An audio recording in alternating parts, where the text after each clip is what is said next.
High! আমি আজকে আবার চলে এসেছি একটা get ready with me video নিয়ে। আগে না রেডি হতে গেলে খুব বোর হতাম।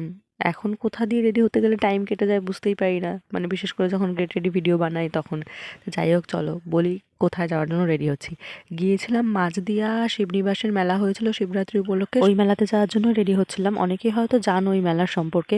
ওখানকার শিব ঠাকুর নাকি খুব জাগ্রত শুনেছি। একদম সিম্পলভাবে রেডি হব। মুখে আমি একদম হালকা করে একটু কনসিলার অ্যাপ্লাই করেছিলাম। কোনোরকম কোনো ফাউন্ডেশন আমি অ্যাপ্লাই করিনি। আর তার সাথে পরেছিলাম একটু কাজল আর লিপস্টিক। আর পরে নিয়েছিলাম এই কানের দুটো। তোমরা আমার লাস্ট কয়েকটা ভিডিওতে মোটামুটি এই কানেরটাই শুধু পরতে দেখবে আমাকে। তার কারণ হচ্ছে আমি কুড়েমি করে অন্য কোনো কানের বারই করছি না। বার করতে বেশি সময় লাগবে না, কিন্তু এটা বার করা রয়েছে, যেখানেই যাচ্ছে এটাই পরে যাচ্ছে। আর এটা কেন জানি না আমার সব কিছুর সাথে ম্যাচিংও হয়ে যাচ্ছে। তো এই একটা আমার কুড়েমির প্লাস পয়েন্ট রয়েছে, আমি আরও কুড়েমি করছি।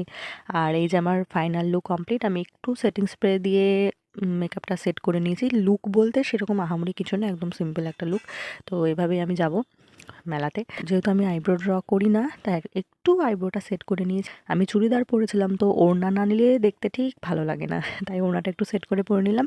এবার দেখে বলো তো আমাকে কেমন লাগছে। আমি না সবসময় মেকআপ করি না, যখন কোথাও যাওয়ার থাকে আর হাতে একদম সময় না থাকে তখন এমনও হয় আমি শুধুমাত্র কাজল আর লিপস্টিক পরেই বেরিয়ে যাই। আর মাঝে মধ্যে হাতে সময় থাকলে একটু মেকআপ করেও নিই। আচ্ছা এবার বলো তো এই শিবনিবাসের মেলায় কে কে গেছো আর কারা কারা মাঝদিয়ার ওই সাইড থেকে ভিডিওটা দেখছো সেটা অবশ্য জানিও। বাই, দেখা হচ্ছে নতুন কোনো ভিডিওতে।